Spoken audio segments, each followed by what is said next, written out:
first of all, I wanted to show at the fair. And the fair at that time was mostly tents. And we were in the main tent. And we won some sort of honorable mention or something, something that they give you for bringing something in that's unusual. And that was a very unusual experience. I was telling everybody about the mission, and it was pretty impressive because it was in its original state. It all been put together, and it looked pretty darn good. It really looked good, and everybody was admiring it. And how long did it take to build this? And I had these pamphlets that I passed out, and I never ended up with a pamphlet myself. I think you had one. There was a man that came by, and he didn't look as though he belonged, because this was definitely not wine country. It was cowboy country. The big, big ranches were here, 40, 50,000 acres.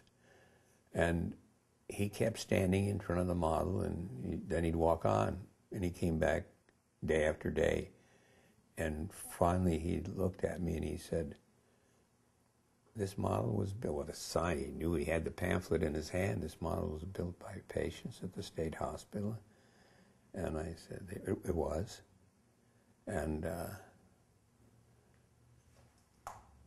I didn't say yes, sir, because I have a revulsion against bureaucratic authority. So I said, yeah, was. And so he went on, and he came back, and he said, was it built with state materials? And I said, not really, not at all. I said, Monsignor Sullivan, who's on the Board of Supervisors of the hospital, put $300 into the Patient Benefit Fund, and so that not a penny of this is state property. It was a Patient Benefit Fund given by the Monsignor of San Juan Bautista. And he said, well, it was bid on state time. I said, hardly on state time. It was, they're patients.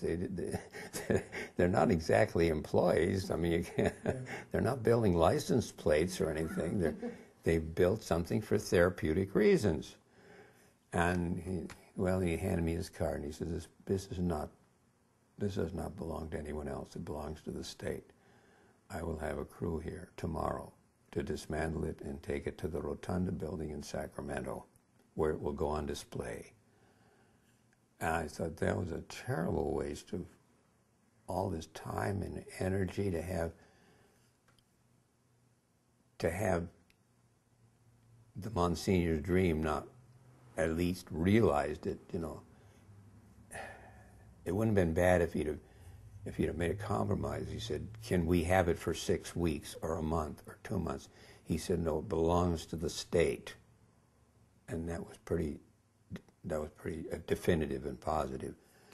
And so that was it. I made my mind up then. At that moment, I looked at him in my mind. I said, you're never going to get this model. So I called up a friend who has the Basenti winery over here, and he was maybe 30 years my senior, but he made really good jug wine, and I was drinking jug wine at that time yet, and any kind of wine, and so I said, I need a flatbed truck. And he said, how long do you need it? I said, just overnight. He said, well, what are you going to move at night? I said, well, I don't want to move it at night. I don't have a choice. I've got to take the model to San Juan Bautista. And he said, okay. So he gave me the flatbed truck, and we dismantled the model, put it on the truck, and I drove. And it took me about 6, 7 hours to get there. It was a long trip with a flatbed truck and a model that I didn't want to go. I didn't want to go fast, because every time I added a mile or two to the speed of the truck, I heard the more rattling going. It was an old truck too. So and the rest, it got there. The night that I had decided that the mission had to be stolen, I actually came back to the hospital and got a couple of men. This was in the middle of the night, and we took it apart, and we put it on a flatbed truck. And I had serious misgivings about getting it there at even 40 miles an hour. Would it fly off? Would the ropes cut it and break it up in pieces? Because the model by itself had a great deal of integrity in terms of strength. But if I knew that if I sat on